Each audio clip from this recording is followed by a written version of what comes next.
Regular news. Do you understand? Got it. Did you see the shot of Dan Webb walking in?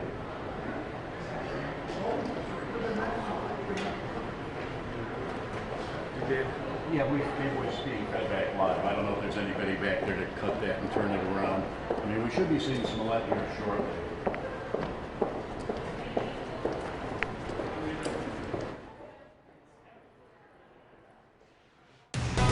Streaming live on WFLA Now, powered by 1-800-ASK-GARY. Here's JB Buno. Good evening, everyone. JB Buno here with you live on WFLA Now, following breaking news, developing news out of Chicago, where a jury has reached a verdict in the JUSSIE SMOLLETT trial. We are awaiting that verdict, but want to let you know, folks, that we do not have courtroom access. So, previous trials that we've covered on WFLA Now, previous trials that you've seen on live streams, so much coverage online, you've seen a judge read out a jury's verdict. We will not be having that in this particular story. So I am live here with you to present you with the verdict once it does in fact come down from the courtroom. So we're going to stay here with you live. You can see that a podium has been set up for when, of course, we have the prosecution, defense attorneys coming out to speak to the media in the aftermath of the verdict being read. The verdict is going to be read at 6 Eastern, 5 Central. That is 3 minutes from now. So if you're just joining us, you haven't missed anything. A verdict has been reached, and we are moments away from finding out what that verdict is. You can, of course, join the conversation. Use hashtag HeyJB. Let us know what you think, especially for those who've been following this case out of Chicago, of what everything, of course, that has happened with JUSSIE SMOLLETT since that story broke. Of course, you might remember that that this was a story that really received national media attention because of everything that transpired in the aftermath of the story originally breaking. The jury finding a verdict on charges that the former Empire actor orchestrated a fake attack on himself, then lying to Chicago police about it.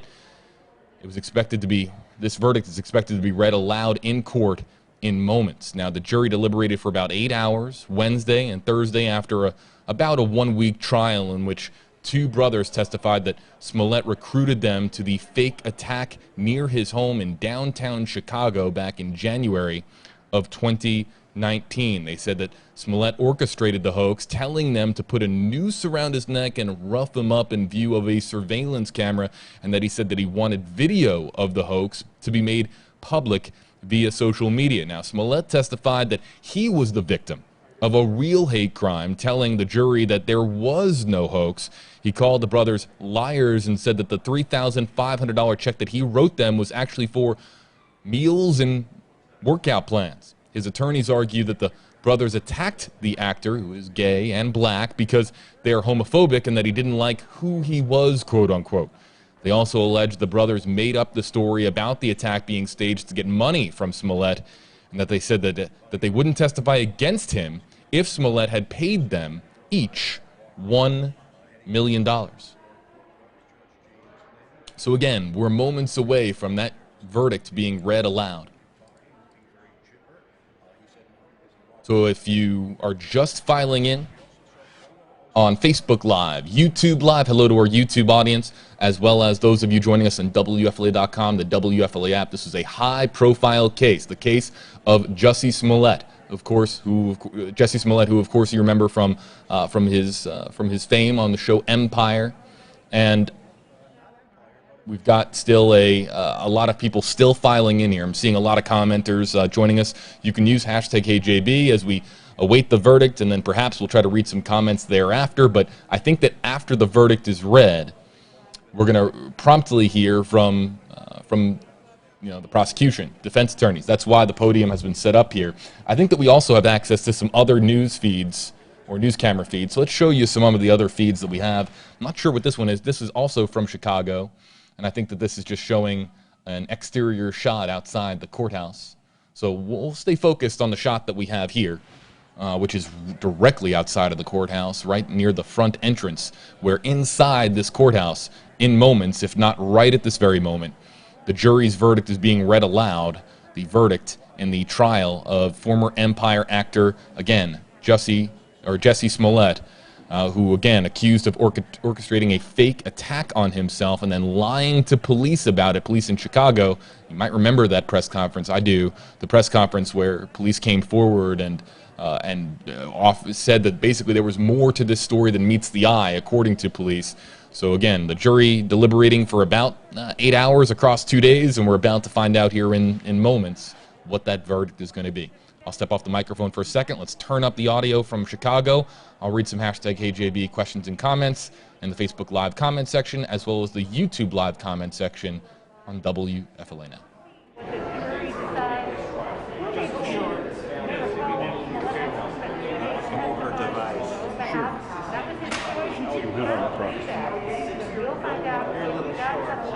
I just need to hit record. If it can show by that little beam, yeah, that's perfect.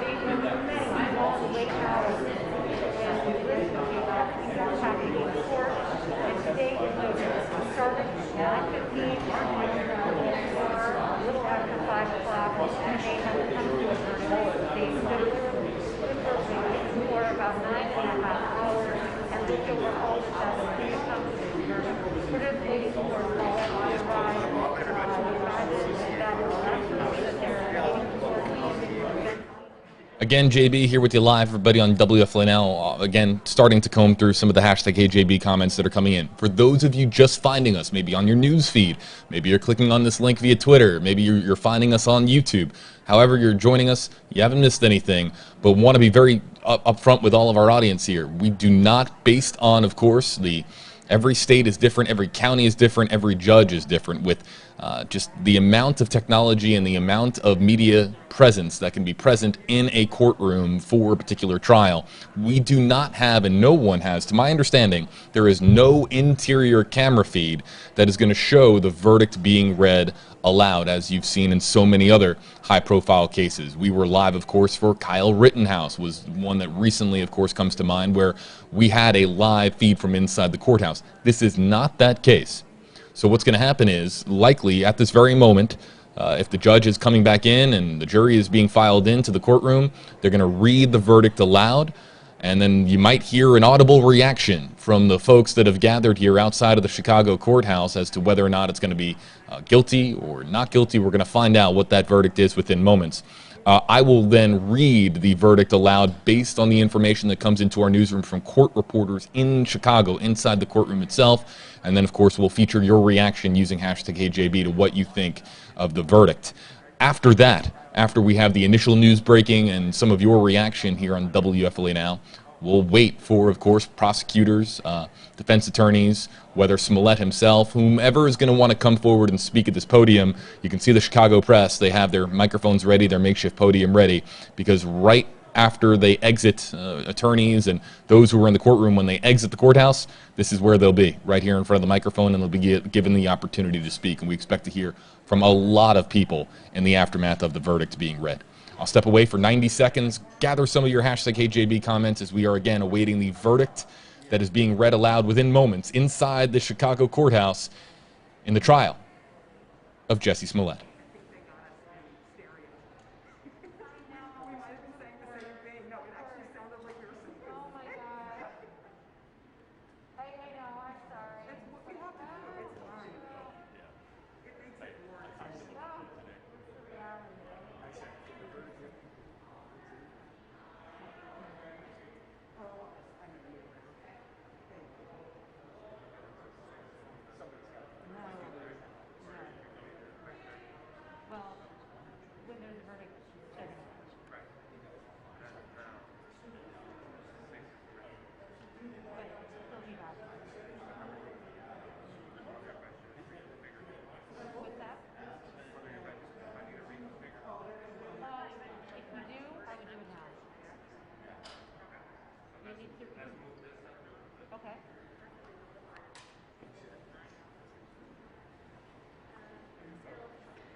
And now we have a large crowd. Now we have, that appears to be Smollett. You can see the large press contingency following him, surrounding him as he walks here towards the exterior of the building. We might find this out from outside of the Chicago courthouse. Here is the large crowd that is walking in our direction. I'm going to put up volume all the way and let's listen in.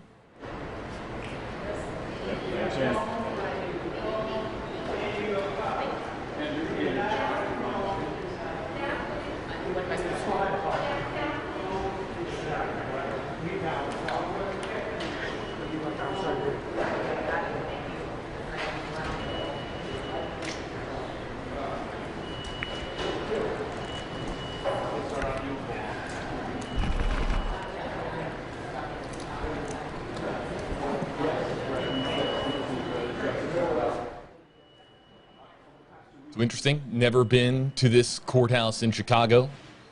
I've been in a lot of courthouses, not this one in particular, but that was very interesting because I did not know that they were walking actually in the direction of court. So that was Smollett, and I think here, let's go full screen. You can see, I believe that's Smollett right there. Yep, going through security. Let's listen in. Yeah.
The defense team, Jussie was one of 6 siblings, and every day of this trial, Smollett has been here with his siblings, and Justin was as well, and so many family friends. During the trial, we've also heard from some of the family friends defending Jussie and talking about his life outside of all of this and all the things that he's done to help others. Very interesting that the way that this courthouse, at least security, works, that Smollett would have to double back and come back around in front of the podium that he himself might be speaking in front of later. But filing into court are Smollett and, of course, the group of friends, family, his representation, his legal representation. So now going into the courtroom where the verdict is going to be read aloud. So if you're just joining us, you can let us know what you think using hashtag HeyJB, hashtag WFLA Now, in the Facebook Live, YouTube Live comment section. We already have some comments in the queue. We're going to go through them here in just a moment. Want to just, of course, remind everybody to keep it clean, keep it respectful. We're all awaiting this verdict, and as we do so, there's no need for any nastiness in our comment section. We're always going to try to feature the comments that have questions or just an observation, an astute observation about the stories that we cover. So, as soon as the verdict, again, we do not have a courtroom feed to bring you, unlike some other stories that we have covered where we've had a courtroom feed and you can be inside the courtroom and hear from the judge and sometimes hear from members of the jury depending on who reads the verdict itself. We do not have that. So court reporters are going to pass along news, provided that, of course, that there's cell phone service inside the courtroom. And I've been in a lot of courthouses that have awful cell reception. Send out usually a text, an email. Alerts will go out from the court reporters inside the courtroom. And then within seconds, the entire world will know what that verdict is. At that time, of course, jury will be let out. The judge will dismiss the entire courtroom, and then you'll have, if depending on what happens with Smollett, and depending on what happens with the verdict, not sure who's going to be speaking first when they come out, but this podium is set up for both sides, prosecution and defense, to come out here and speak and say their piece to the media and their response to what the verdict is going to be. Let's just kind of listen in, bring you the sights and sounds from outside the Chicago courthouse, In the meantime, I'm going to step away and read some of the hashtag HJB questions and comments, and we'll feature some of them on screen here on WFLA Now. It's supposed to be off tomorrow. Yes, special equipment had to be brought in just for the exhibits. All right, let's wait. I mean, if you want to vamp, the problem is I've got to keep an eye on my phone with Casey. It's going to be a little while before they read the verdict. They still have to bring the jury in. It's going to take a little bit of time.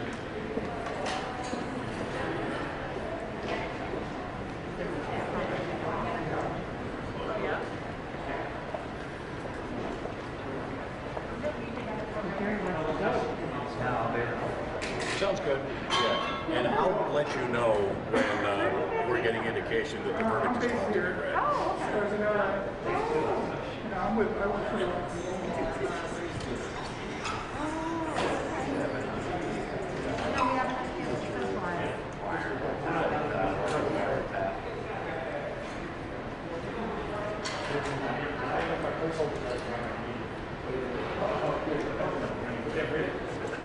JB back live with you, everybody, on WFLA Now. Moments away from the Jussie Smollett verdict here in Chicago. In the meantime, let's get to some of the hashtag HJB questions and comments that are coming in at this hour.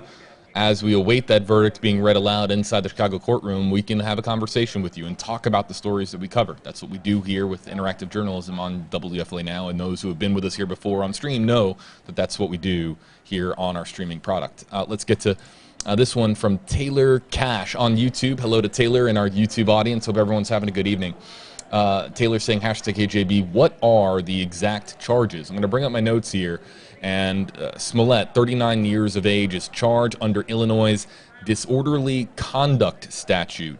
And what that encompasses, there's a lot of offenses as we understand it now. I'm a reporter in Florida. I do not know, I'm not an expert in Illinois law, but that statute of disorderly conduct in the law of Illinois, it covers a lot of different things, from 911 calls, like prank 911 calls, harassing calls to others. Anything that is considered really disorderly conduct can fall within that statute. Of course, it's under the purview of Illinois law. He faces 6 counts of disorderly conduct under the subsection of the law that prohibits false reports to police. That, of course, goes back to what we were talking about earlier. The charges are listed as Class 4 felonies, and these are now class-wise. Classes can range and differ based on individual states, but Class 4 in Illinois, based on the notes that I have in front of me, that's among the least serious felonies in that state. But convictions can range in time anywhere up to 3 years, I believe, per charge. And we're going to find out more about this in the aftermath, but based on each felony, I believe carries prison time of up to 3 years. So now sentencing, of course, would happen likely at a later date, and because nobody was seriously injured, extended prison time is highly unlikely for somebody that does not have a criminal history or a lengthy criminal history. And of course, Smollett's representation, if he is in fact guilty, is going to argue for no prison time and try to argue for something as lesser as maybe community service. I don't know if a fine would come into play, but this is not one of the stories where you're going to hear about Smollett, if upon conviction, going away to prison for years on end. While the statute of the law can carry that penalty, it's not. There's very little here to this case that leads us to believe that this would be an extended prison sentence for Jussie Smollett upon his conviction, if he is convicted. Again, the verdict going to be read here within moments.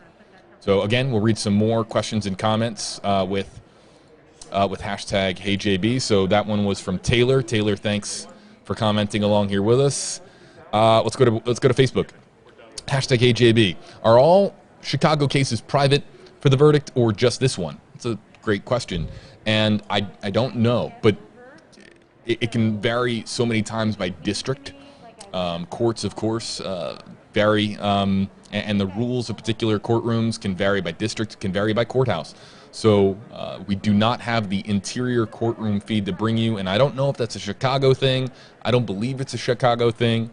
I don't know if it's within this particular jurisdiction of Chicago or this district. If I find that out, though, I'll let you know. Brittany on YouTube asking #KJB, if he's guilty, will we get to see sentencing today? As I understand it, sentencing would happen at a later date upon his conviction. I don't believe that there would be an expedited reading of a sentence in a case like this upon conviction, but we'll find out. This is a great question from Gary. I was wondering the same thing. So Gary is asking on Twitter, hello to Gary Golly on Twitter, #KJB, are there any protesters out there? Now, there, of course, brought up in this case has been the fact that that Jussie Smollett is a black man in Chicago. He is also a gay man in Chicago, and that of course has been ever present throughout this entire story. And so whether or not there's protesters or whether or not there's demonstrators of any kind, I'm looking here through all my camera feeds. I'll hit the touchscreen and show you the other camera feed that we have. Let's see if we can listen into this one. Maybe we can even hear any commotion outside the courtroom. Let's kind of blast up the audio.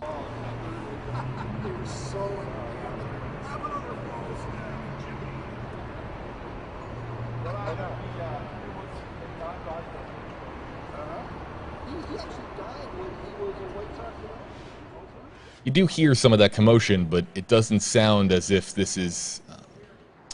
I'll go back to the most recent one, Rittenhouse, where there was a sizable amount of people outside the courthouse anticipating the verdict being read and anticipating the reaction that would then be would come after that. So it doesn't seem, but now that a verdict has been read, now that a verdict is about to be read, or a verdict has been announced to be read here shortly, now that we have that, people filing out of work, it's 5:18 Central Time in Chicago, people perhaps just getting out of work, and there might be a larger crowd outside of the courthouse here momentarily.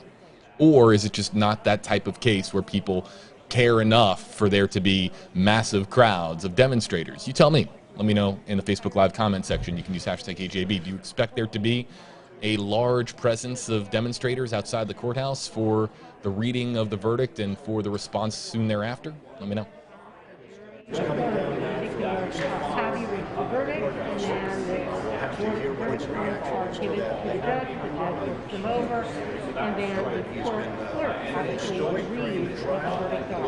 And remember, in this case, there are 6 counts of the bill. So each count, they need to decide. He is found guilty on count 1, what I am hearing. 6 counts. So the first count is conduct.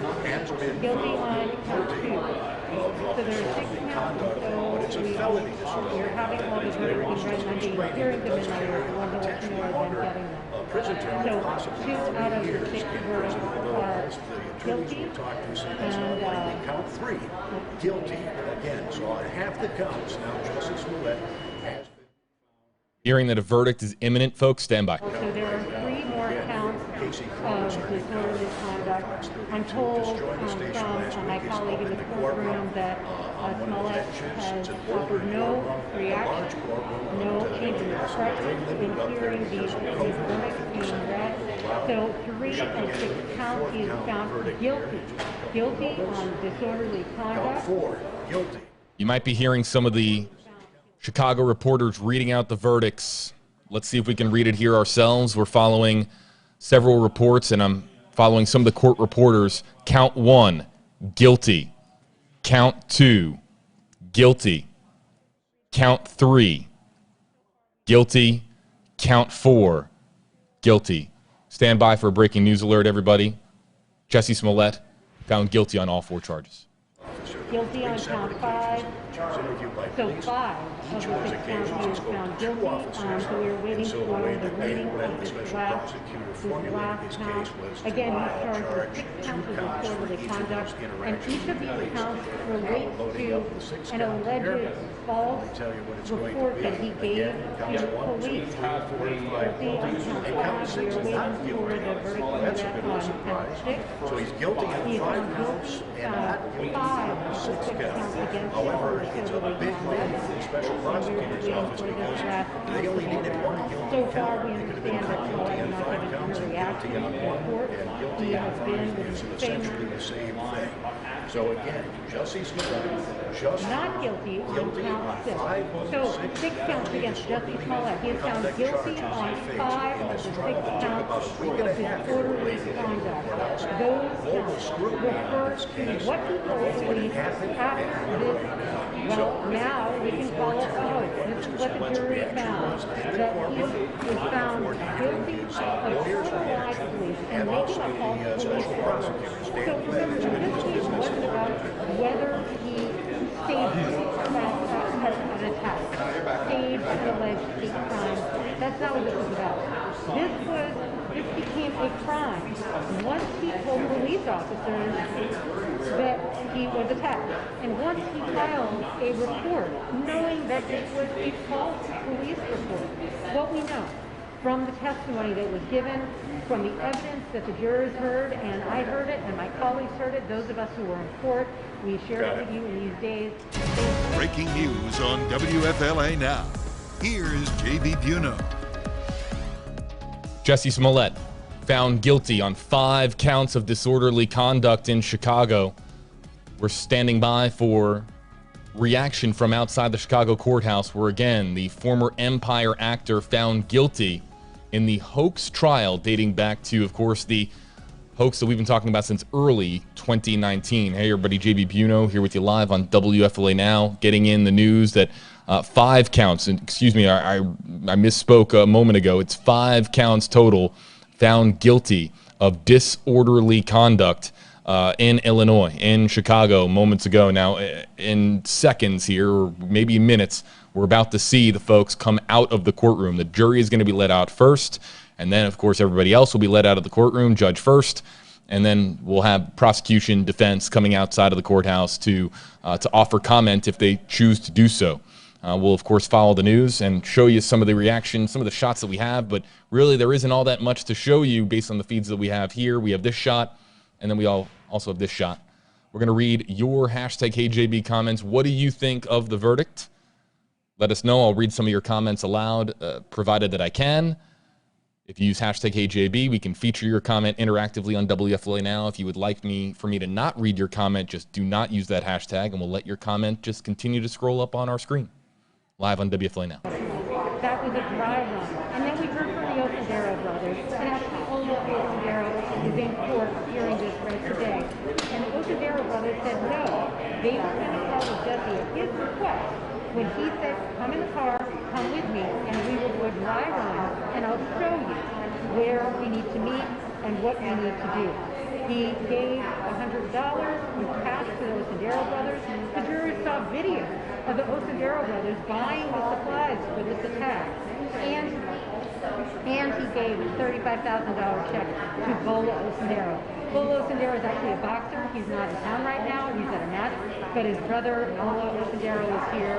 Their attorney is here. We understand that they will have something to say after this verdict was read. Because these 2 brothers testified, they were called criminals and conmen by the defense team. So they, I'm sure, have something to say about that. And that's what this case came down to. Did you believe Jussie Smollett, or did you believe the Osendero brothers and the 5 Chicago police officers who testified? So we heard what the jurors had to say. Now there'll be a little time now to see whether any of the individual jurors would like to speak to us. We'll certainly let you know if we do. But for now, live here from the courthouse, Jussie Smollett, this case that has really been going on.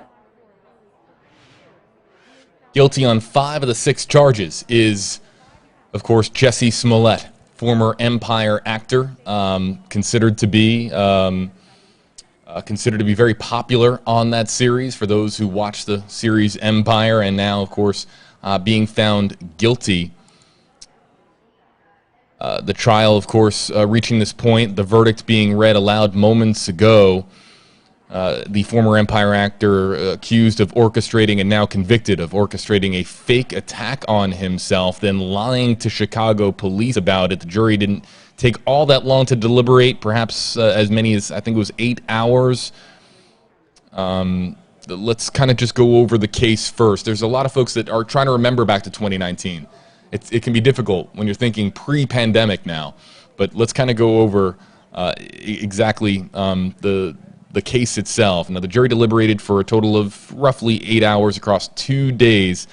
The 1-week trial in which the two brothers testified that Smollett recruited them to carry out this fake attack near his home in downtown Chicago in January of 2019. Now, according to the two brothers, they say that Smollett orchestrated the hoax, and he told them to put a noose around his neck and rough him up in view of a surveillance camera, and that he said that he wanted video of that hoax, the video of that attack, that would of course later be proven to be a hoax, to be made public via social media. It was all an attempt, according to the brothers, to gain exposure. Now, Smollett testified that he was the victim, trying to flip it around. Of course, he did, trying to flip it around to say that he was the victim of a real hate crime, telling jurors that there wasn't a hoax. He called the brothers liars, quote unquote, and he said that the $3,500 check that he wrote to them was actually for meals and exercise, workout plans. His attorneys argued that the brothers attacked the actor, who was gay and black, because they are homophobic and didn't like who he was. They also alleged the brothers made up the story about the attack being staged to get money from Smollett, so an extortion, if you will, and that they said that they wouldn't testify against him unless Smollett paid them each $1 million. But Smollett himself being found guilty of 5 of the 6 counts of disorderly conduct. If you're just joining us here, everybody, this is some of the video from over the course of the trial here in Chicago. We'll keep you on standby for that podium shot so that you can hear some of the reaction from folks filing out of the courtroom. But here is Smollett as he has made his way into court over the course of the 1-week trial, being, of course, flanked by many of his friends and family members, arm in arm. So this was not the video from tonight. This is a video from a couple of days ago, as I understand it.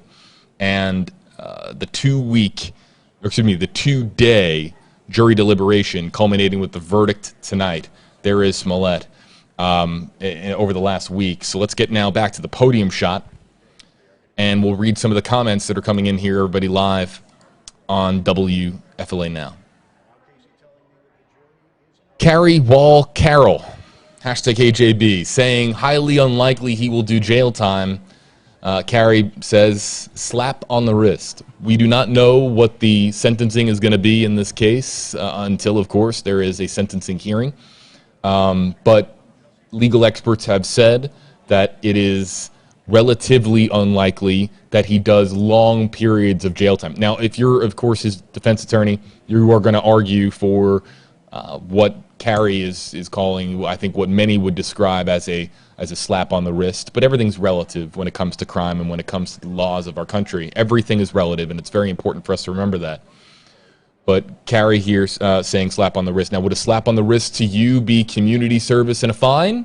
Is slap on the wrist 6 months behind bars? Would you consider that to be a slap on the wrist? That's what I mean by everything being relative in relation to other crimes that we have covered and other stories, high-profile cases that have reached court that we have covered. So everything is relative. Let's keep that in mind. And but I'd be very curious to see, and you know what, folks? Feel free to let me know in the comment section what you consider to be, as Carrie is noting, a slap on the wrist. There is this, no, I'm going to be very real with our audience. It's what I do. I always try to keep it real with you. And there is this belief out there that if you are an A-list celebrity or even a B-list celebrity or whatever list you would assign to Smollett, that gets you, of course, a very high-profile attorney, and that gets you more access to perhaps a lesser sentence or perhaps being exonerated, depending, of course, on the case and depending, of course, on the representation and, of course, depending on the celebrity. But there is a wide belief out there. You know it. I know it. I read it all the time on social media, your tweets, your Facebook posts, that people believe that that when it comes to celebrities, that when it comes to high-profile cases involving celebrities, that they get, of course, the the most powerful attorneys that there are, or the best attorneys that there are, and that they are given access to, perhaps, in the estimations of many, a better defense, and in the case of conviction, a better chance at a lesser sentence than the average Joe or Jane would receive, based on some of what I see on social media.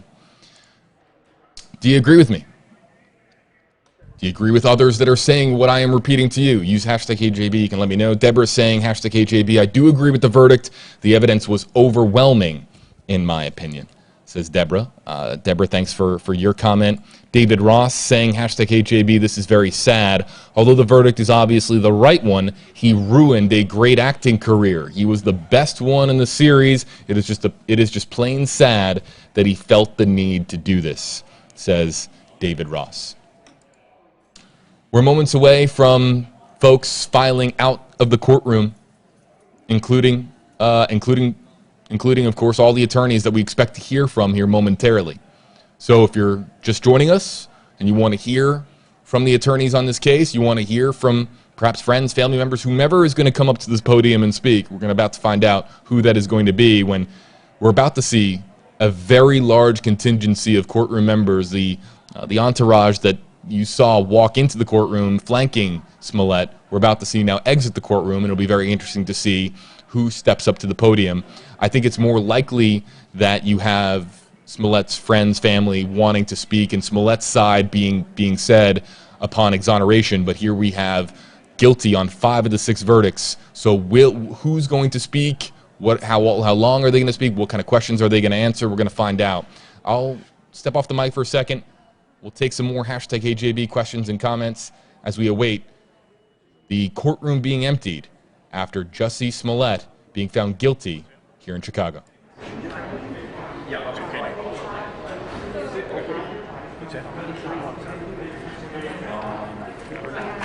Say yes.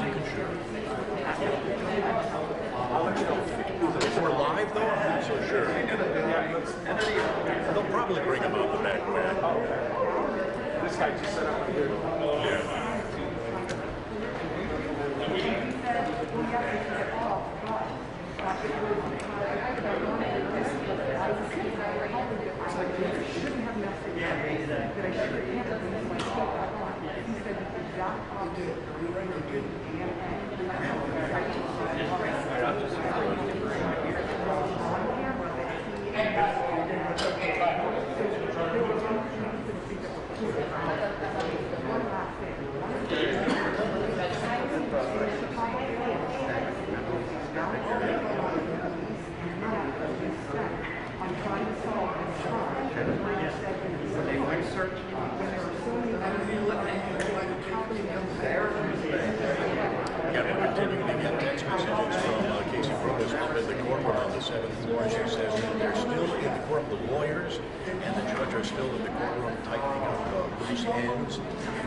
Hearings going forward. This is important. Now, the judge ruled that Smollett will be kept on a recognizance bond, which was what he was on before. So they're not going to ask him to put any more money onto a bond now that he's been found guilty, and they're certainly apparently not going to take him into custody at this point.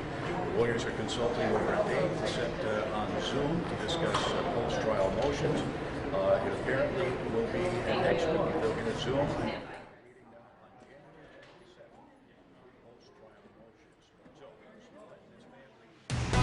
Streaming live on WFLA Now, powered by 1-800-ASK-GARY. Here's JB Buno. Engaging a new digital audience on WFLA.com, the WFLA app, Facebook Live, YouTube Live. Hello there to you. JB Buno here with you live in Tampa, Florida, but we are following all the feeds from Chicago, Illinois. This feed, as well as, I'm not sure why we still have this feed. I think this is just going to show the additional exit point from outside of the courthouse. I think that they're covering really all the different sides of the building to make sure that all the cameras are in the necessary position in the event that that Smollett or attorneys, whoever it might be, go out one door versus the other. But we're back here with you live on WFLA Now. You can see here that the podium has been set up for the reaction from attorneys, friends, family, whomever is going to speak. You can see, of course, all the mic flags for Fox News, CNN, WGN, ABC7, all the various, of course, local television stations and radio stations as well. We're moments away from the courtroom being emptied and hearing from some of the folks who have been involved with this from day one. So let's get to some of the comments that have been coming in. How this works with interactive journalism here on WFLA Now, you can use hashtag HJB. I'll bring up your comment. If we, of course, pluck it out of the comment section, we only take the comments with that hashtag. Why do we do that? The reason being is that not everybody wants their comment on a news broadcast. So use the hashtag if you would like for us to feature your comment or your question. But if you don't want your name and your profile picture on a news live stream like this, just don't use the hashtag, and we'll, of course, let your comment continue to scroll up on your screen without us plucking it for the news. So let's get to this one okay, so Lori Alexander is commenting in response to what I was talking about. Do celebrities get off easier than your average Joe or Jane? That's what we were kind of basically, to sum it up, that's pretty much what we were talking about, that there is this notion out there on social media that if you are a high-profile person, a celebrity, and you are accused of a crime, that it is more likely, based on perhaps your stature or based upon the attorney that you can hire, maybe because you're wealthy enough to hire such a high-profile attorney, that you would be able to get access to a better defense and, upon conviction, perhaps a lesser sentence. Do you agree? Lori Alexander saying hashtag AJB, he will get community service, no time in jail because he is a celebrity. Now, there are others that believe that just because you're a celebrity, no, we all are subject to the same laws of the land. Yes, now, of course, those laws are different here in Tampa, Florida than they are in Chicago, Illinois, and the charges are different. The classes of felony or misdemeanor are different. Just our legal system can work a little bit differently, and they each have their oddities and quirks depending on even the county or the state in which you reside or in which you're charged. So Lori here is of the belief that that he's just going to get community service and no time in jail. That brings us to this one from Daleen Branham, hashtag AJB. I read that he could face up to 3 years per count. Could you confirm that? 3 years per count is what I have in my notes as well from Chicago, but at the same time, based on a lack of criminal history there with Smollett, it is considered to be highly unlikely that he does an extended period behind bars. And that I think that even some legal analysts expected that even a short time behind bars might be a bit of a surprise, but everything's relative. So short time, could that be 6 months? Could that be 9 months? Could it be 2 years? Again, we're talking about 5 charges of disorderly conduct, 5 of the 6 Smollett was convicted of. You can see the camera positions changed. I think that they are now, the media there in Chicago, getting word that the courtroom is being emptied. You can see some of the reporters and staff are moving out of the way. I think because I've been in this type of situation before, they will get advanced notice that the courtroom is now adjourned, and we will have, of course, people starting to file out of the courtroom. And so I think we're going to see a contingency of courtroom attendees make the turn around this corner here momentarily. Let's just kind of listen to some of the chatter, and then we'll get to some more of your hashtag AJB comments.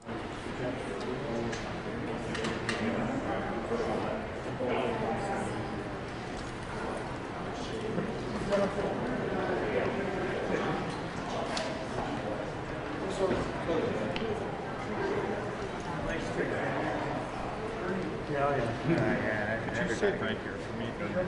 You just say right here. Thank you. So I heard the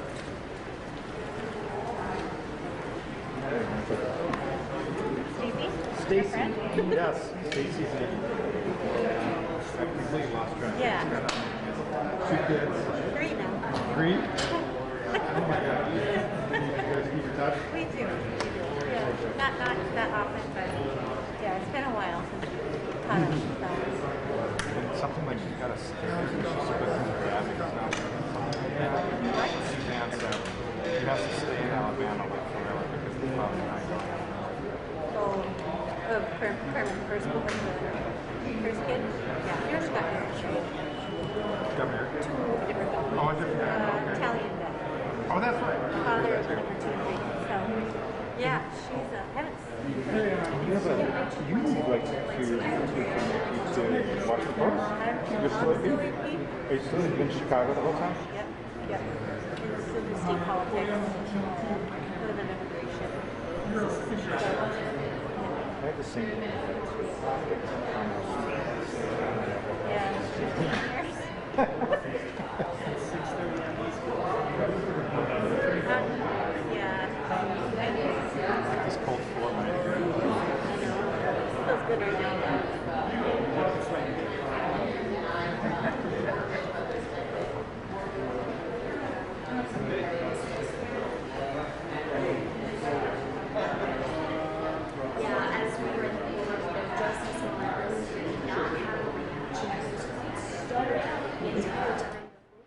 I want to read one comment that just came in. We have hundreds, if not more than that, with hashtag HeyJB. But I want to read one in particular that just came in. I don't know about you, when I read comments in all capital letters, it's like somebody is speaking very loudly at me. So I'll try to, here, for you, Bill, hashtag JB, saying, he wasted my tax dollars. Who pays for all the money that police, detectives, court fees, etc.? And I want to read out a tweet by my colleague Brian Enton. I'm following a lot of reporters based out of Chicago, and while Brian Enton is based here with us in Florida, he has been actively tweeting as well.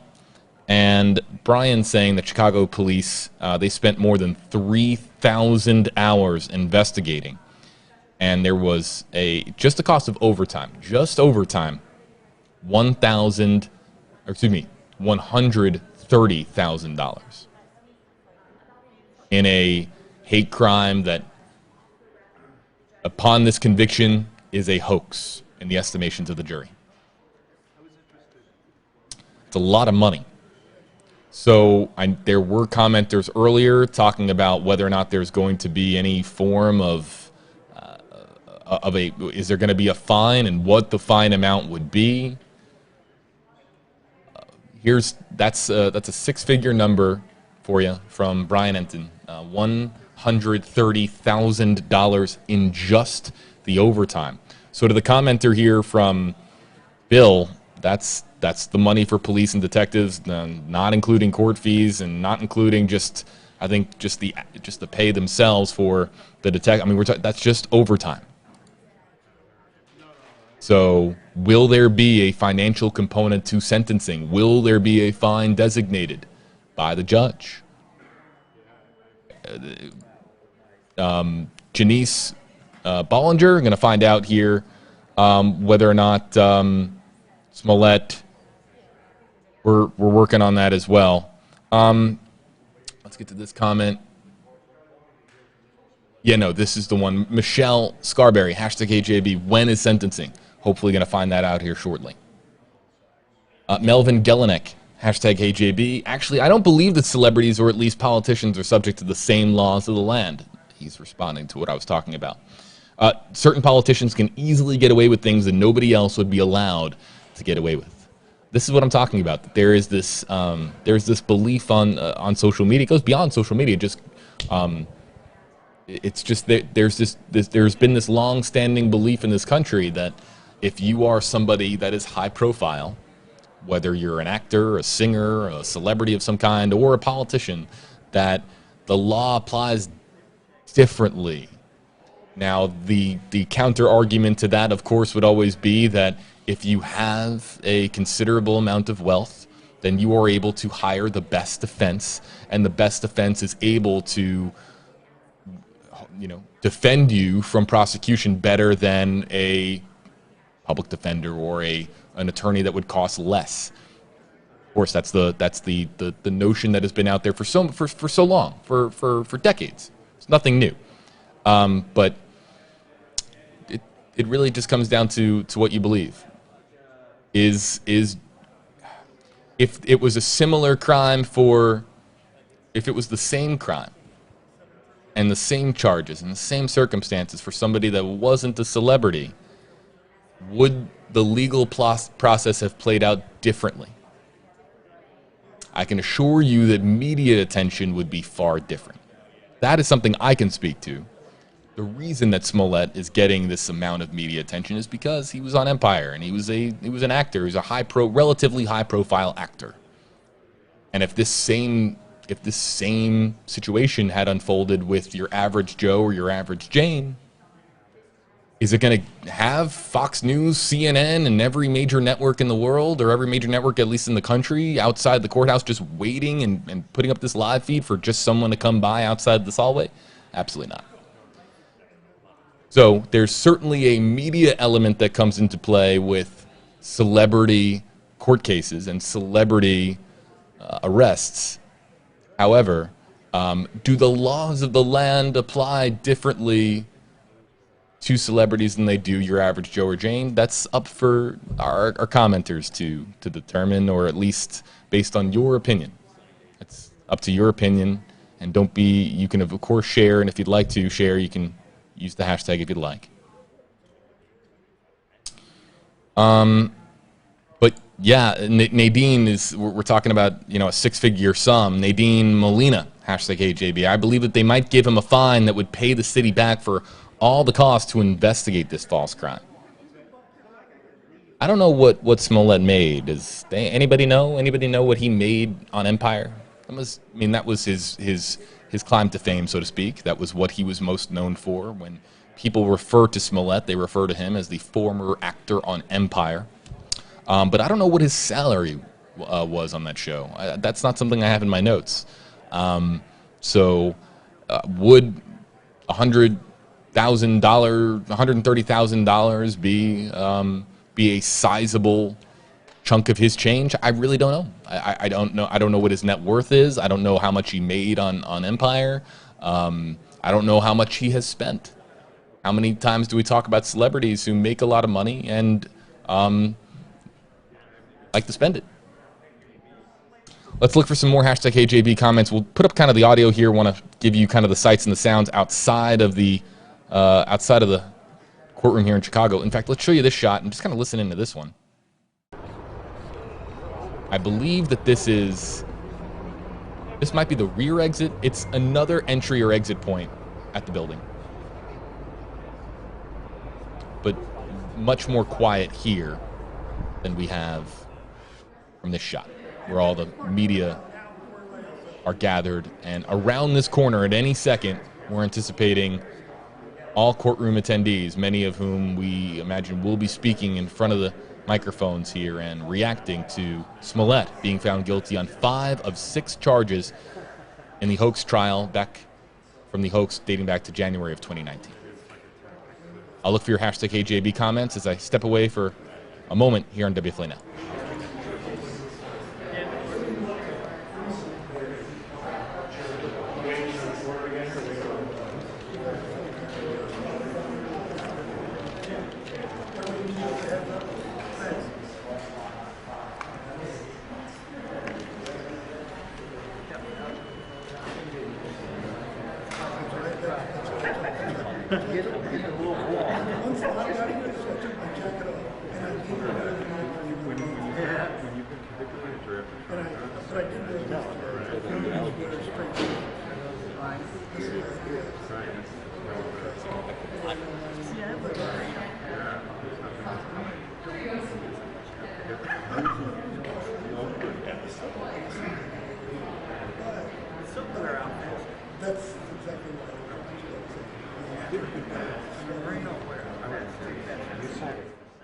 The comment section lit up with responses to one thing I said in particular, talking about his net worth or what he was making. So when I asked everybody, and I don't have these in my notes, how much he was making per episode, I had about 20 responses come in about how much he was making per episode. I see Sandra saying, I've seen some numbers here about $65,000 per episode, but as a show carries on, actors, of course, then get higher salaries per episode of show. So I don't know what season we're talking about of Empire. But I've also seen, as we glitch out just for a moment, and it could be just a quick swapping of batteries, so don't be alarmed if they go to black here for just a second. I keep seeing that his net worth in the comment section for our commenters saying it's about $1.5 million. Is that right?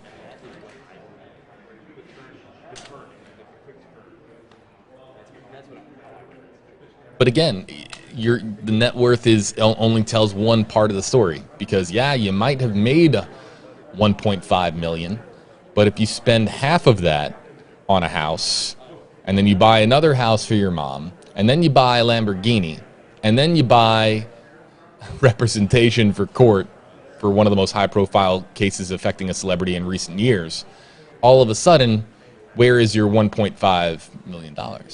So even if he has a net worth of $1.5 million, if he had to pay a fine we have no idea what that fine amount is going to be, and it's likely not going to be in the six-figure range based on, of course, it all comes down to statute of law in Illinois.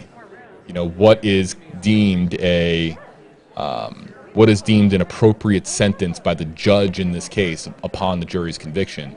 And I just don't see a scenario where a six-figure payout is mandated. Though I have never been a reporter in Illinois. I've been a reporter in 6 states. Yeah, 6 states, but I've never been a reporter in Illinois, so I'm not privy to. I'm not an expert in law in Illinois. But sentencing, when a sentencing hearing does in fact happen, we'll find out. We'll find out.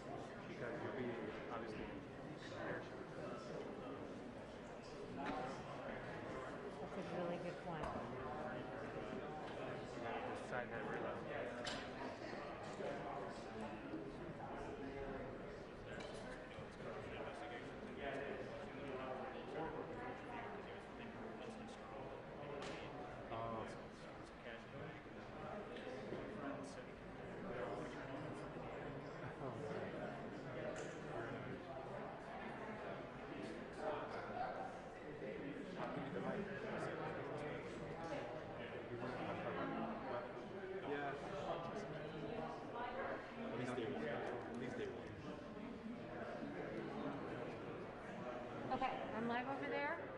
Okay. Do we need to let the So, technical people know? yeah. I'll call right now. Is that- And then, you need this.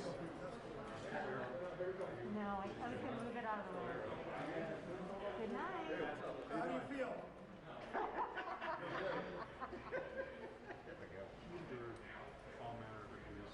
Hey, Chuck, hey, just giving you a heads up that he is going to move over. Heads up? What? Heads up. He is moving over. Go, guys. Come on.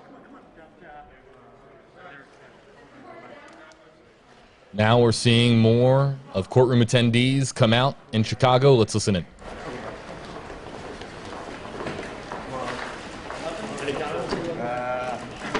on, guys. Come on up. Let's go. Come on up. You all ready?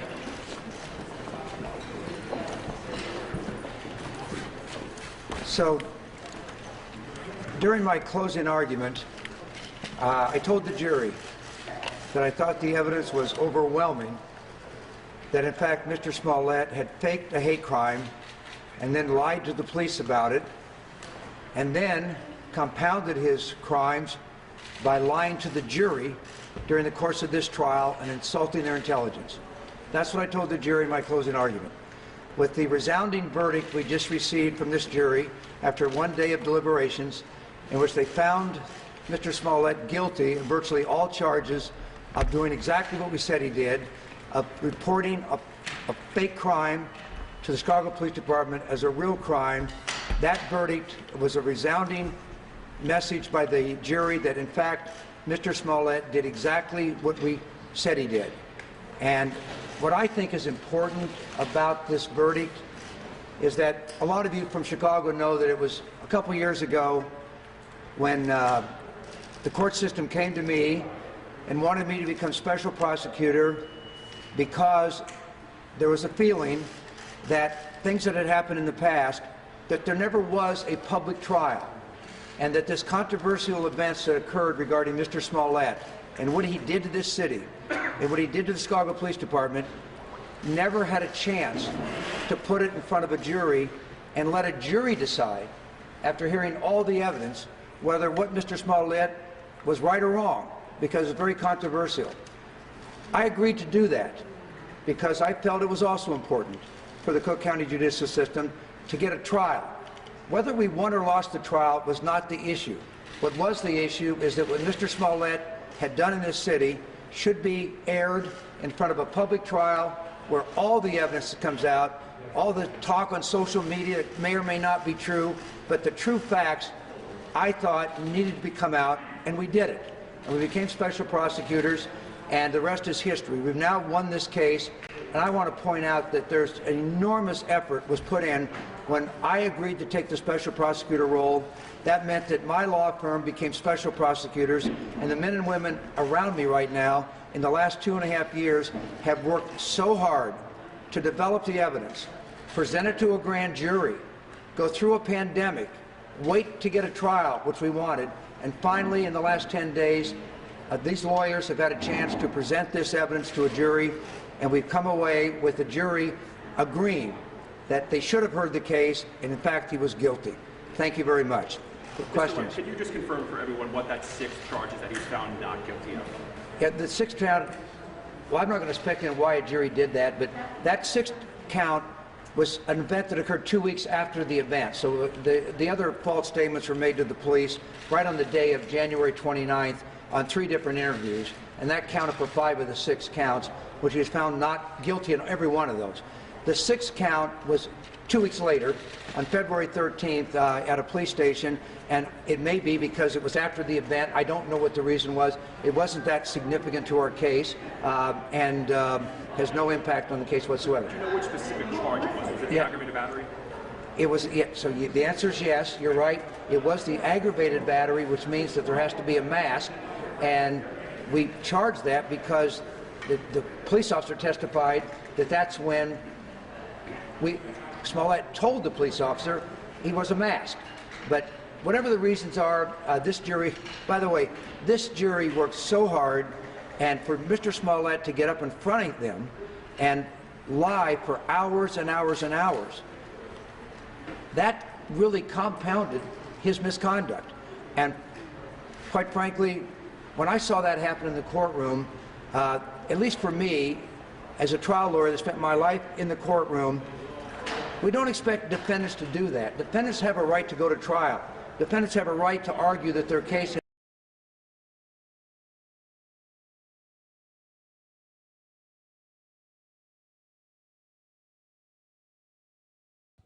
and lie under oath today, unless the jury found that he lied to them. And so that was something that I was very proud that this jury came to the conclusion that he's guilty, and the fact that he came up with a completely ridiculous story to explain his misconduct did not apparently have an impact on the jury's verdict. How does perjury charge get handled at this point? Pardon me, I'm sorry? How do you handle that? That is perjury, and how do you handle that at this point? Well, first of all, I don't know the answer to that question. I will say that over the years, if someone is convicted in a court of law by a jury, normally follow-up perjury charges do not normally occur. That's just the way it is. But I'm not going to predict what's going to happen here. We just got the verdict 30 minutes ago, and let's see what happens. Dan, in all honesty, any disappointment in not getting all 6? No.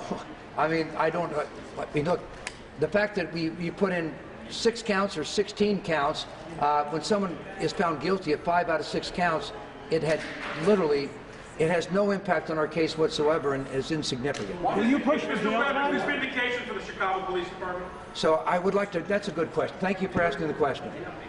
You heard me in my closing argument. I talked to them about what I said in my closing argument is that for Mr. Smollett in this city, with this police department, to have reported this crime on January 29th, you saw what this city did. A lot of times people say, well, police officers sweep things under the rug. This police department responded by absolutely testifying in this trial that they took it seriously, they believed it was the victim of a crime, and they worked so hard for the next 3 weeks. You saw 26 Chicago police officers spent 3,000 hours of time costing the city well over $100,000 for a fake crime that never occurred, and by the way, a fake crime that denigrates what a real hate crime is, and to use these meanings and symbols that are so abhorrent in our society. It's clear why the police would take it seriously, and they did. When Detective Thiesch described he was working 36 hours with no sleep, and so were other police officers, because they had to trudge through these communities and get doorbells that had these cameras on it, and the work they did was extraordinary. So I have told the jury that what happened here was so wrong for the Chicago Police Department. And by the way, maybe the Chicago Police Department is not perfect, but I'll tell you this. What they did on this case was extraordinary police work, and the fact that this jury convicted him on virtually all counts was based on testimony from Chicago police officers and the two Osendero brothers, and I believe it's a complete vindication of everything the Chicago Police Department did to thoroughly and conscientiously investigate this case. How much did your work cost the county? Zero. Thank you for asking. There's no additional cost to the None. prosecution. None. So when we took this case, the county pays a standard amount of money each day or each hour. You get paid on the hour. Special prosecutors are paid. When I told Judge Tooman I would do it, I talked to my law firm, and we made the decision, if you're going to do this, then just do it for the public. I was asked for my firm to try to help restore the lack of confidence in the criminal justice system because what happened there. That's why Judge Tooman reached out to us, and I told him, we're going to do it. After we made the decision to do it, I told Judge Tooman we're going to do it, and we're not going to charge anything. So there's been, well, there might be out-of-pocket expenses of a few dollars. The answer is we did it for nothing. We did it pro bono, and we did it because we thought it was the right thing to do. Mr. Webb, what does this verdict say about State's Attorney Kim Foxx's decision, or her office's decision, to drop the charges now that you have this guilty verdict on 506? Well, the events, I was appointed a special prosecutor because Judge Tooman believed that the circumstances under which the Smollett case was dismissed without a trial was not supported by the evidence. That's why I agreed to take on the case. When I agreed to take on the case, I agreed to evaluate the evidence to decide whether he should be re-indicted.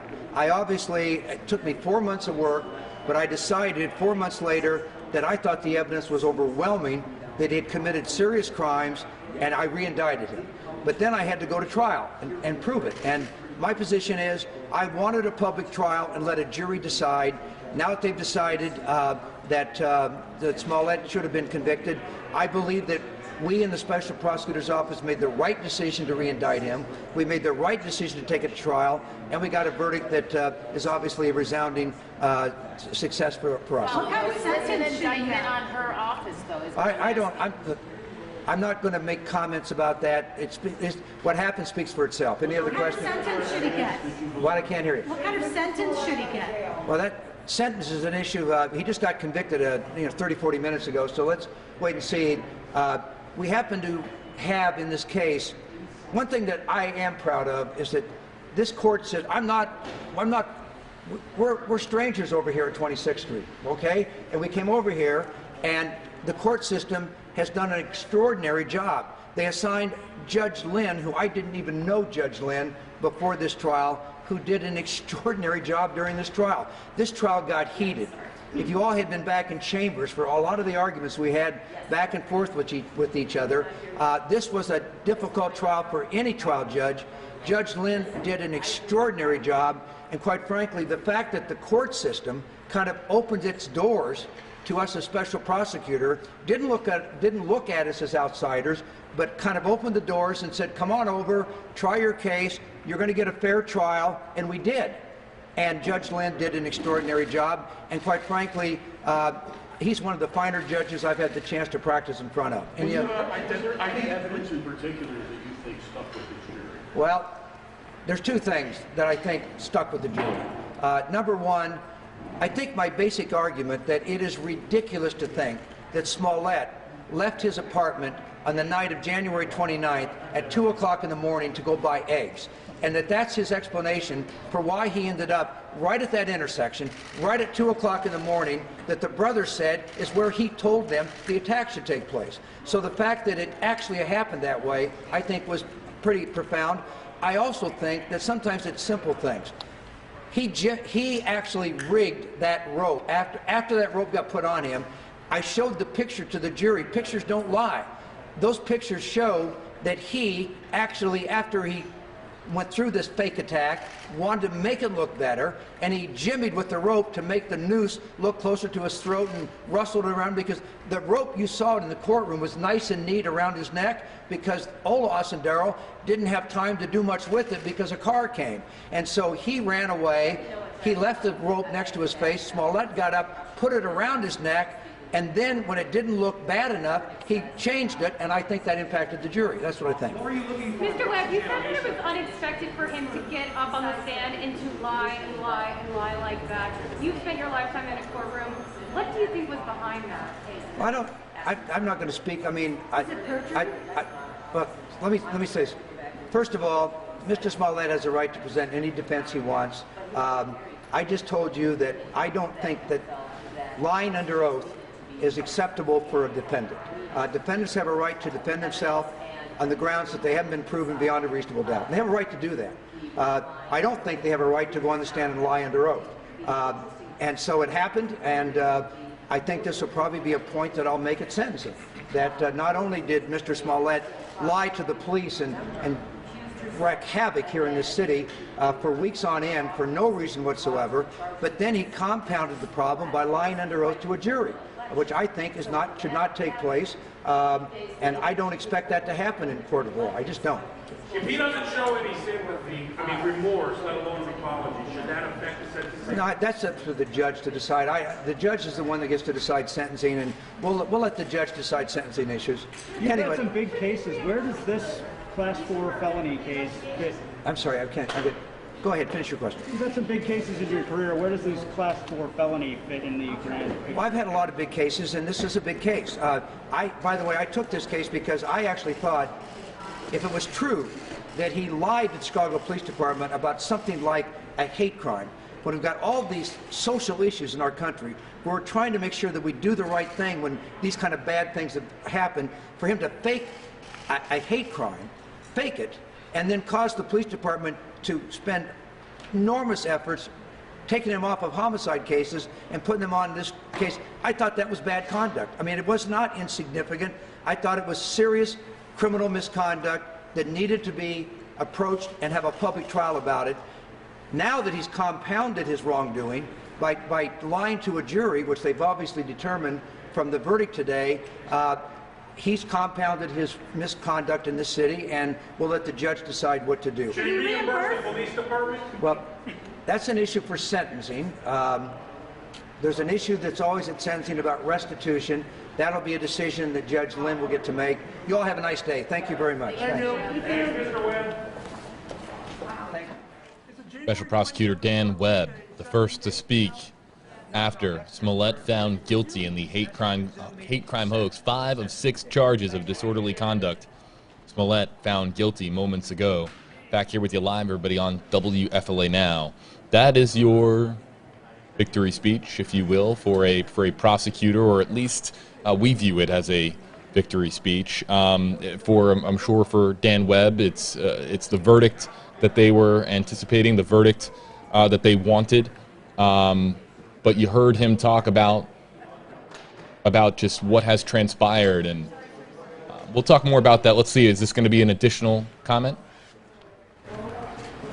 Good evening, everyone. Gloria Rodriguez, Gloria. Can you hear me? No. Gloria Rodriguez, Gloria Rodriguez. Como dijo Celia Cruz, la vida es un carnaval. For the Spanish people in the room, you'll know what that means. My clients, Ola and Bola Osundairo, could not be more thrilled and pleased with the result today. We honor and respect the jury's outcome, but understand that there is a lot of healing that needs to happen. First and foremost, there is one unsung hero in all of this, and my clients really want to make sure she gets the credit she deserves, and that is retired Judge Sheila O'Brien. Without the judge, we don't have the Office of the Special Prosecutor. We don't have people being held accountable. We don't have the verdict that we have today. So wherever you are, Judge O'Brien, my clients, and myself, we thank you. We thank you for having the guts to file that motion seeking an appointment of the Office of the Special Prosecutor. Without your guts and without your gumption, we would not be here today having this closure. So thank you. Gloria? With respect to the Office of the Special Prosecutor, if you remember, nobody wanted this case. None of the other state's attorneys wanted this case. None of the other appellate state's attorneys in the state of Illinois wanted this case. And yet Chief Judge Tooman found Winston and Strom, and thank God that he did. And he appointed Dan Webb. Dan Webb and his team, especially Sean Weiber and Sam Mendenhall, deserve so much credit. I understand that they did this pro bono. The hours that they put into this case would astound you. The preparation that they had to go through. And I know particularly Sam Mendenhall was here in this building on his birthday. Anniversaries were missed, recitals were missed, so that we would be prepared and ready to go this last week of trial. So to the Office of the Special Prosecutor, my clients and I personally thank you for taking us across the finish line.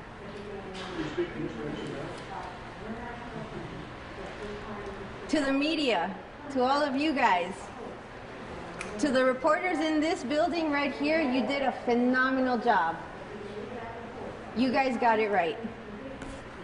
To the national media out there who just ran with this story, let's turn down the sensationalism and let's turn up the journalism.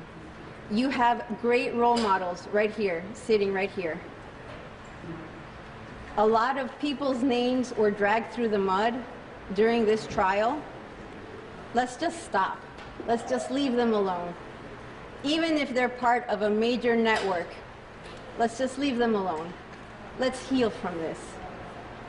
To the Chicago Police and the Chicago Police Department that was assigned specifically to this case,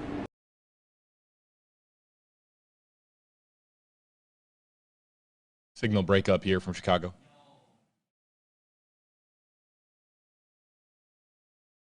for your professionalism along the way.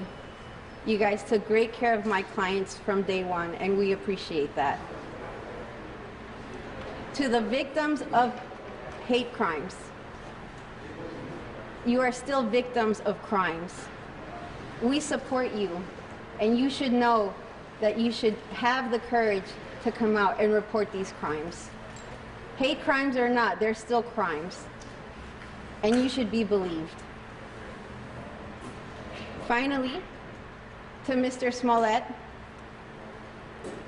you are still your mother's child if you did this.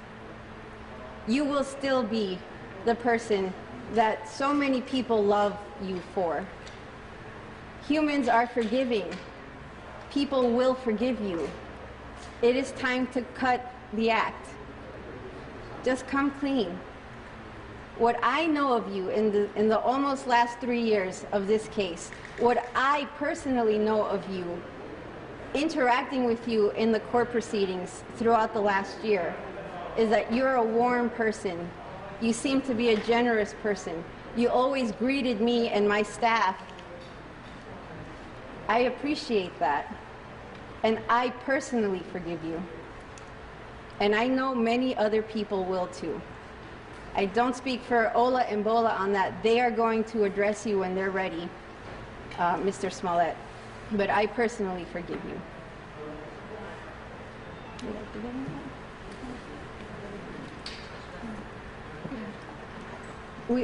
My clients also wanted to thank Judge Lynn for his professionalism during this trial and for the entire proceedings.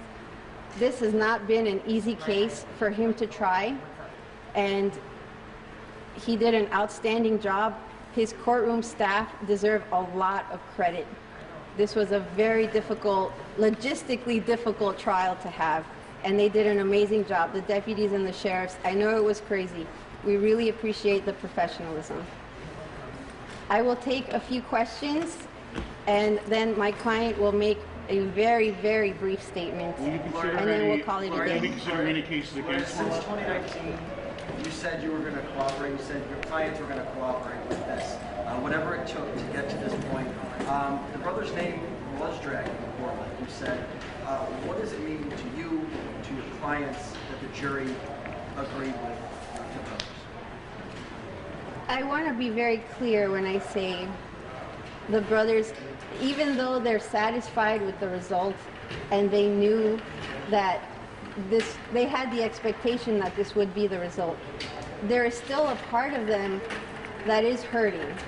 Remember that when I said they would cooperate, that was still knowing that they regretted their role in this. They regretted from the start their role in all of this incident. So they're at least grateful they can put this behind them. Did Bola not want to be here?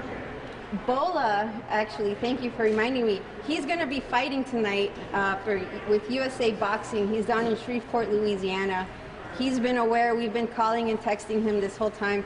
He won his fight last night, so he would love to have been here, but we haven't been able to clone him just yet. Do you feel like there's anything he would want to clarify after this trial and his name was dragged in all of this? Absolutely, Matt. Bola and Ola they'll tell their story when they're ready. This venue is more for you guys, and it's more on your terms. They want to be able to say their story on their terms, and that will happen very soon. Can I ask you about the prosecution and then the defense when they came after Mr. Sandario, both of them, and they told them all sorts of names and said all sorts of different things about how they reacted to that and what you thought of that for defense? The question was, how did Ola and Bola react to their name being dragged in the mud? It doesn't feel good. It doesn't feel good when it's on a national and international stage.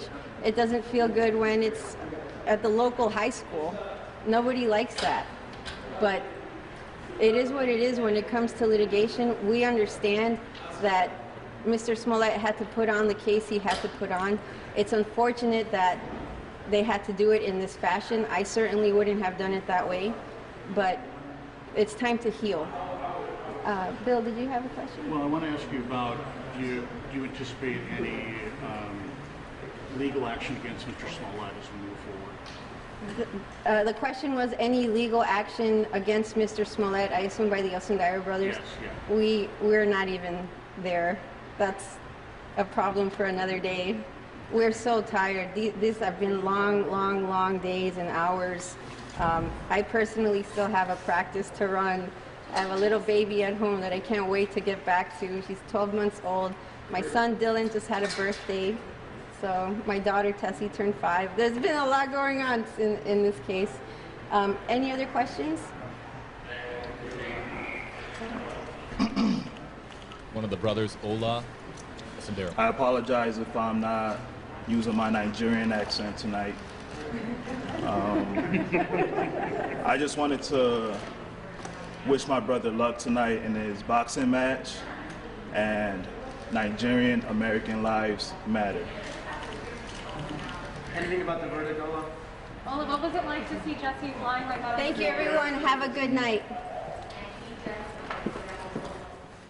That was Ola and attorney Gloria Rodriguez speaking in relation, of course, the Osundairo brothers have, as Rodriguez put it, had their names just dragged through the mud. I'm keeping an eye here, folks, on a couple of different camera angles, and I think that this is now, yes, is the other side of the building. So now you're going to see Rodriguez embracing someone here on the other side. So this is now interesting. We're seeing all the media on the other side of these glass doors, and now Ola and his attorney having a big smiles you see there as they walk off, and we were talking a short time ago about what has been a theme in this case. Unfortunately, it's been lies that have been told, and repeated lies. And I think you heard that from Special Prosecutor Dan Webb, that this is a case that with one lie after the other, and Webb really getting quite emotional there as he was emphatically stating to the media that Smollett, what he had said is that Smollett lying directly to jurors' faces and insulting the intelligence of jurors in this trial, that he noted that, And he took time to note that this has just been a case of according to prosecutors and according to those who have come forward, including Ola Sendero there, that this has just been a lie after a lie after a lie. And also, too, the Gloria Rodriguez, let's not shy away from her calling for more journalism and less sensationalism. There has been a great deal of sensationalism that has gone on with this case, but always, as far as the journalistic integrity that journalists who have been following this story in Chicago and across the country, as far as what they've been able to maintain, as far as the real reporters that have been covering this story, is just trying to seek fact. And in a case that has been made up of so much deceit, apparent deceit, that has been going on left and right, that journalists here are just trying to comb through all of that deceit and try to get answers. Waiting here now for additional comment on behalf of Smollett himself. The media here anticipating more coming from the courtroom. And I want to make this clear, this is something that we didn't get a chance to talk about before Special Prosecutor Dan Webb had his press conference outside of the courthouse. Something that is very important. Smollett's he's being kept on his recognizance bond. He is free to leave. He is not locked up. What the process, and as I understand it from the reports from the courtroom reporters, as I understand it, how this plays out now is Smollett is, of course, free. Free on, of course, in the aftermath of his conviction, pending sentencing, and he is free on bond. However, the sentencing is going to happen, I'm reading here from the notes, it should be happening sometime early next year. There's going to be a Zoom proceeding, a virtual proceeding that takes place before the actual in-court sentencing. In this case, of course, pending appeal, Smollett will be in court one more time, and that's to find out what the sentence is going to be. So that will happen early next year. Smollett will be home with his family for the holidays. I'm sure that this puts a damper, of course, on the Smollett family's holidays coming up here with Christmas right around the corner. But as far as when the calendar turns over to 2022, Smollett and, of course, his legal representation will be participating in the legal process to find out what his sentence is going to be. The exact date for when he is going to find out his sentence has not yet been determined. As I understand it, there's more intermediary court appearances that are going to occur virtually before he does, in fact, find out his sentence. I don't know if we're anticipating... well, I've been told that that the media is still parked outside of the courthouse here anticipating additional comments from those who were, of course, in attendance for the hearing itself. And again, showing you the reverse shot. Hit the touchscreen here and show you the reverse shot. Media on both sides of this entryway, exitway for the courthouse. So no matter which side we have courtroom attendees exit, we'll be able to, of course, take those live feeds and show you here live.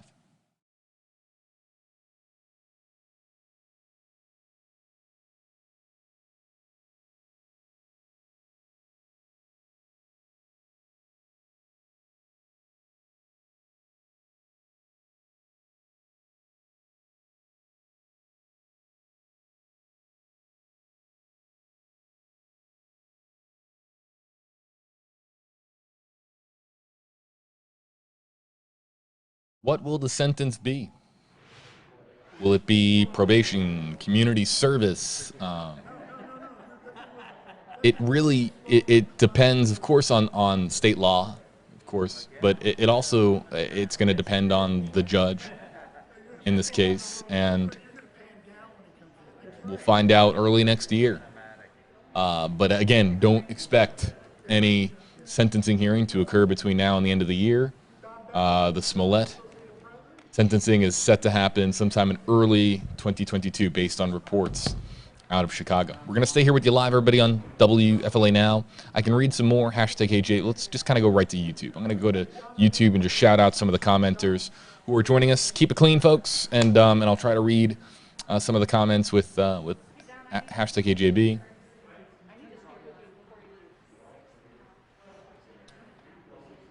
And YouTube is coming in, a lot of questions coming in quickly.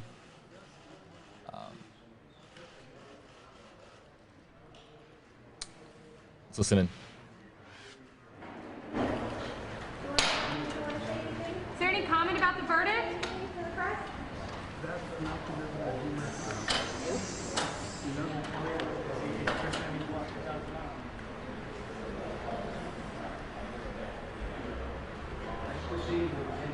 And the reverse shot.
Yeah.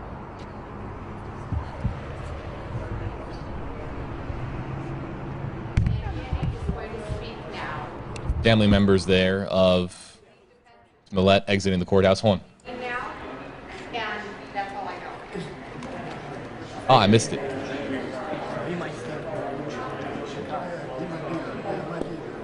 Said something, and that's all I know. As far as, all right, another contingency. Let's listen in.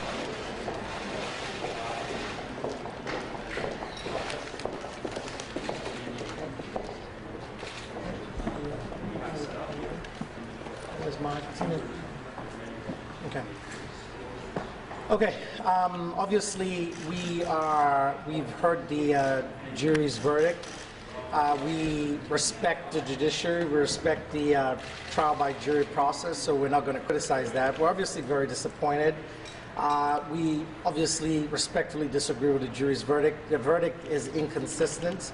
You cannot say Jussie is lying and Jussie is not lying for the same exact incidents. So we feel 100% confident that this case will be won on appeal. Unfortunately, that's not the route we wanted, but sometimes that's the route that you have to take to win, especially a case where we remain 100% confident in our client's innocence. From the first day of this case, his case has been prejudged, his case has been tried in the media, and it's unfortunate. This is the United States of America. We live in a constitutional democracy where everyone is presumed innocent. But obviously, if we're being honest, that hasn't been the case. In social media, in the media, he's been tried and convicted before his day in court. But we are confident in our appellate system, we're confident in our Illinois Supreme Court, and we're confident that at the end of the day, what's out there in the news media and in the gossip forums are not going to stand a chance in court. Mr. Smollett said he was attacked. He gave a description of his attackers. And what a lot of people don't know is a witness came to court, and I'm not going to say his name for privacy reasons, and testified to the exact same thing. This witness was a security guard that knew nothing of this case, that didn't know Mr. Smollett, but recounted and corroborated his account of events. It's pretty disappointing what happened, but we remain confident that we're going to come back and he's going to be vindicated. Questions? Lawyer Rodriguez was just out here. Yes. He told Jussie Smollett that he's still going to be his mother's son, but to come clean. What is your response to that? Obviously, that's ridiculous. We remain confident, and on appeal, he's going to be cleared of all accusations on all charges. Again, I think everyone needs to focus on the fact that this is an inconsistent verdict. You cannot, everything stems from one incident. Jussie was not accused of doing two different things, and he was accused of doing one thing and charged multiple times for the same incident. A jury cannot come out and say guilty of lying, but not guilty of lying. It doesn't make sense. But again, we respect the judicial process, we respect the jury process, but we feel confident we'll be back here. There was so much doubt in this case, and doubt because he is absolutely 100% innocent. Any other question? To be clear, you do plan to appeal the conviction? Oh, 100%. Yeah, for those people who say this has gone on long enough, yes. This has cost taxpayers too much, why keep going through this with an appeal? What do you say? Well, obviously, easy for them to say. If you're being convicted of something that you did not do, why wouldn't you want to appeal? That's why we have appellate courts. But let's talk about that. This is a Class 4 felony case. They've spent millions of dollars prosecuting this case. I'm not saying that no case should be taken seriously, but they've spent millions of dollars. We had the first black female prosecutor elected into Cook County as a state's attorney, and she was second guessed, Kim Fox. She made an executive decision, and she decided not to prosecute this case, and she was second guessed, and someone was appointed to prosecute it. So the question has to be asked, why was so much money and resources spent re-prosecuting this case when we have thousands and thousands of people dying, hundreds of people dying in Chicago from gun violence? Why aren't resources being diverted to those situations? We have drug cases, people dying in the suburbs of drug overdose. Why aren't resources being focused on that? Why is everyone so focused on, JUSSIE SMOLLETT allegedly called the police and made a false report, even though obviously we 100% stand firm, sorry, Tamara, that he didn't do that. But the question has to be asked. It's not on Jussie it's not on anyone to say, Mr. Smollett, you shouldn't waste resources by pursuing this case any further. Of course he should, because that's his guilt and innocence on the line, and we believe he's innocent. But the question should be asked is, why are they spending resources focused on this type of a case? Next question. Web work for free, so how are you aligning that they spend millions of dollars on resources? I'm sorry, what did you say? Webb's office work pro bono. You see, I'm not going to comment on... But you're saying they spent millions of dollars in prosecuting, in the prosecution here, and okay. his officer pro. So I want to see... No, that's fine. Have you seen the invoice? What? Have you seen any invoice? Okay, so we all know, I mean, those that have been following this case, you're supposed to, there are supposed to be filings for invoices. I haven't seen one yet. I'm sure there'll be one at some point in time. But this is based on the math we've done. We've talked that we came on this case in February. We're talking to the previous attorneys and the legal team. It's obvious a case like this. Look at all of you here. It didn't cost. It's not a situation where this costs $1 to prosecute. Next question. What has Jussie told you since the verdict was read aloud? You see, he's disappointed, but he remains confident. He's 100% confident that this will be reversed in appeal, and we remain confident. That's why we live in the #1 constitutional democracy. Regardless of what people are saying out there, people who are not lawyers, people who are not in court, people commenting and giving the ideas from 30,000, above sea level when they're not in court. At the end of the day, we believe justice will prevail. We don't believe it was done today, but we're very confident that he will be cleared and he will be found to be innocent. Did Jussie tell you that he wants you to appeal the conviction? Did he ask you that after court today? Obviously, I'm not going to discuss, attorney-client privilege with my client, but what I will tell you is, absolutely, we're planning on filing an appeal on this case. Did you get a fair hearing in court? I'm sorry? Did you get a fair hearing in court? I'm going to reserve my comments on that. Obviously, I plead the fifth. How about that? Next question. Separate from the appeal, are you confident you'll get probation, no prison time? Obviously, again, this is a Class 4 felony. It's right above a misdemeanor. From my historical perspective, I used to be a prosecutor in this courthouse, and I think everybody here, we're all former prosecutors. I've never seen a case like this where a person got jail time. And he shouldn't, because he's innocent. Next question. Any other question? Describe in the courtroom, when we were there, yes. it was really contentious at times between you guys, the judge, both sides. What was the environment like over You know, I put it to you this way. It was a very unusual proceeding. I've handled homicide type cases. I have never felt this, you know, gone through the emotional roller coaster we went through in this here, and I think that's the most diplomatic thing I would say. But I don't for 1 second believe that justice was done today, and that's my opinion. Do you think that he shouldn't have been, that because it was a minor crime, that the police shouldn't have investigated it so hard? I mean, it was a big deal in the city, what he was saying about the city and racism and stuff. Correct. Well, I wouldn't say, obviously everyone wants police officers to investigate crime, right? I'm not going to stand here and say they shouldn't, but what you need to remember is this is an innocent man. And also, there was a lot that was said in court. The jury got to hear that no one has ever heard before. We have the case of a security officer who saw the exact same thing that Mr. Smollett saw. There's a lot of misstatements put out there. Mr. Smollett said he saw 2 MAGA hat wearing people run away. Well, we found out in court that that never happened. Mr. Smollett said that he saw someone with pale skin between a ski mask. Well, we found out in court that an independent witness confirmed what he said. And so, you know, I hope and I'm confident in our appellate court that we'll get a fair result there. On what basis? Why do you have the woman who claims she saw the man running with the rope? Why did you have her testify? I'm sorry?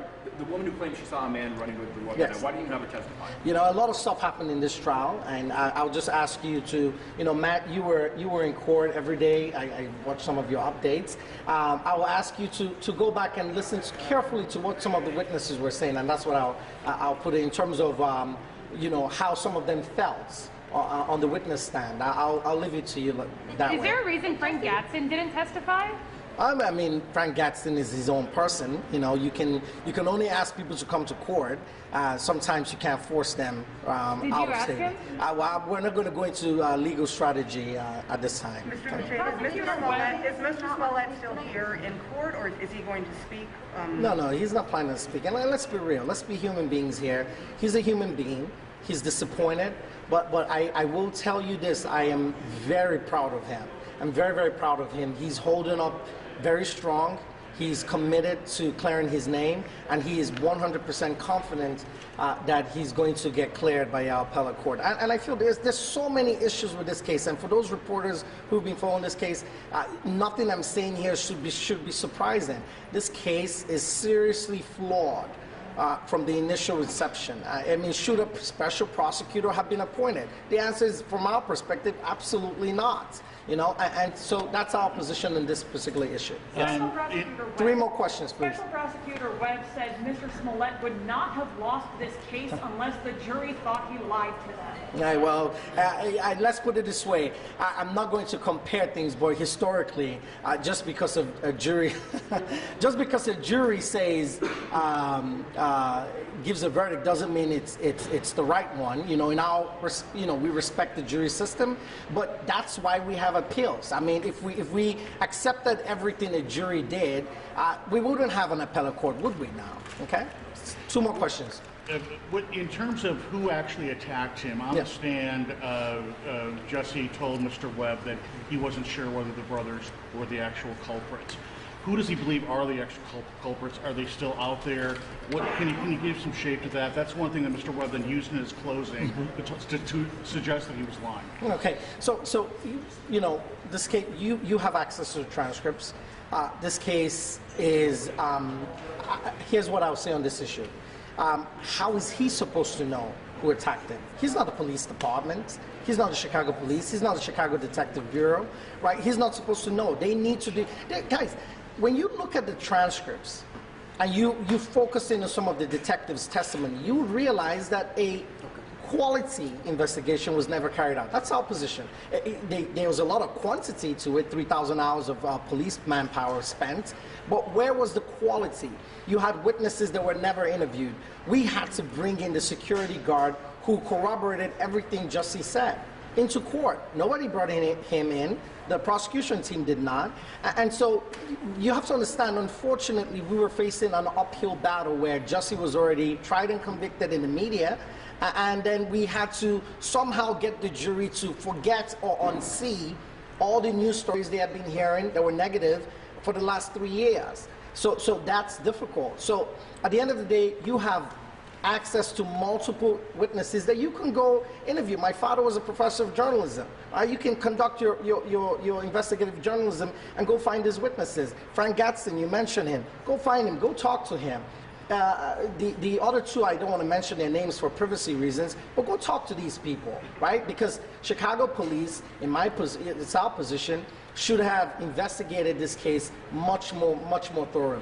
Okay, last question, please. What do you think the grounds for appeal are? Where do you think we will be here for 10 hours if I start listing the grounds of appeal.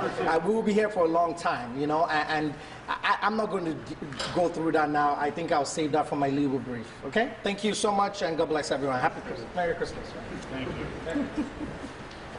Tina, do you want to say anything? You represented Jussie from the start. I think they covered everything.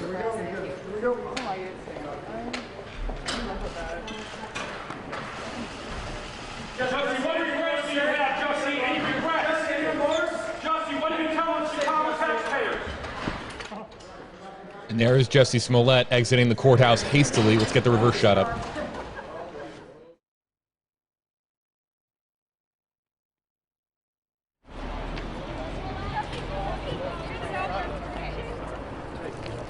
Everyone is saying that you lied on the stand. Did you lie on the stand? To say the people of Chicago. Watch the steps.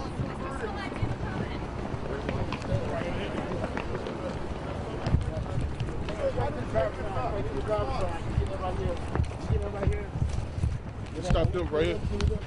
Excuse us, excuse us. Step back, step back. What did you gain from this, sir?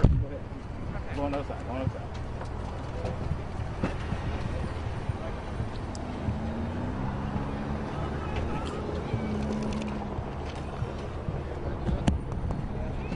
Hey, tell Cole jump in with them.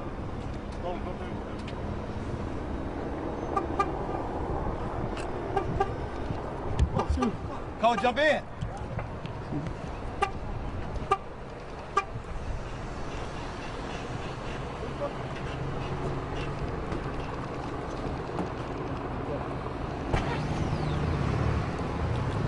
Whoa!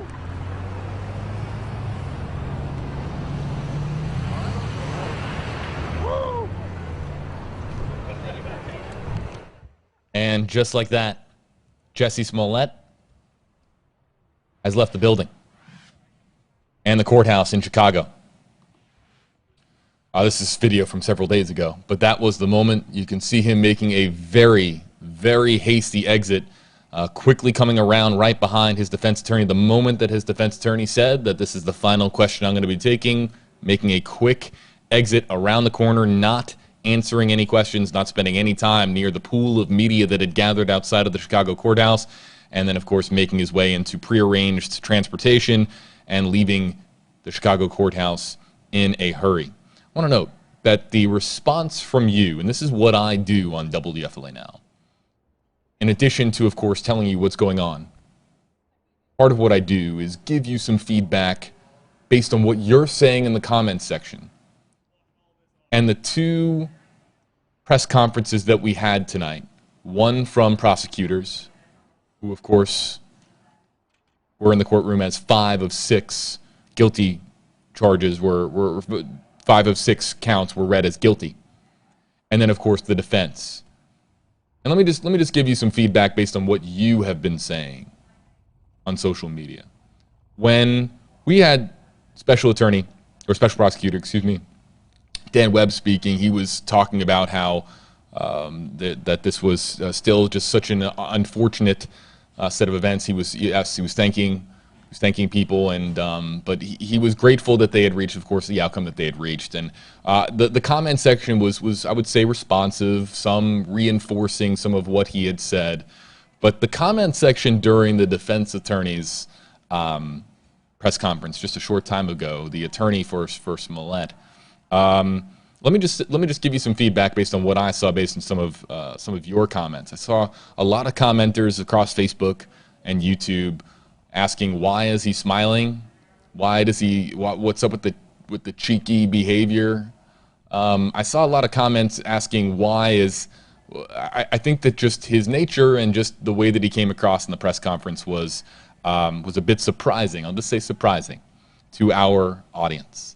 And you know, the members of the press there asking why he didn't call certain witnesses to the stand, why certain witnesses weren't asked to testify, and you know, I just think that what that his smiling, if you call it cheeky demeanor, what that translates to, or that could translate to, based on what he is saying, of course, is confidence. Confident. They are you heard it there in his voice, 100% going to launch an appeal. And he said it would take 10 hours for him to go through the grounds for his appeal. But he said that Smollett was disappointed, but that there is just this overwhelming feeling of confidence from Smollett's camp based on what they are saying publicly during the press conference, that they are going to launch an appeal and that appeal will be successful. That the second round of this legal fight will go in Smollett's favor. Only time will tell. But sentencing is scheduled for early next year. In the meantime, Smollett is out on bond, and for Christmas, he is on bond upon the conviction of a jury on 5 of 6 counts of disorderly conduct. And when the calendar turns over to 2022, Smollett will have several court dates to look forward to. I don't know exactly how many virtual setup sort of intermediary virtual court sessions will be had, but there's the one where he will have to appear in court and find out what his sentence is going to be. Will it be probation? Will there be community service? Will it be financial penalties? What will it be? And then what will the appeal process look like? And all these answers, of course, will play out over the course of 2022. You can, of course, leave your comments here in the Facebook Live comment section, YouTube Live comment section as to what you have thought of all of this tonight. Jussie Smollett, of course, the former Empire actor, convicted in a hate crime hoax in Chicago. 5 of 6 counts of disorderly conduct being found guilty. Let's see here. We have some more activity outside the courthouse. Before we wrap up, some more activity outside the courthouse. No, this is a replay. This is a replay. So the feed that we had, this is replaying this. And so you'll see here one more time, Smollett getting into this SUV, walking quite briskly to that SUV. And then here's the shot from inside the vehicle as he is now transported from the Chicago courthouse to his destination. This wraps up our coverage here, everybody, on WFLA Now. The very latest on this story on WFLA.com, the WFLA app. You can find me everybody, on WFLA-JB on Facebook, Instagram, Twitter. Continuing to follow this story as we do, following the stories that impact or matter to you here on WFLA Now.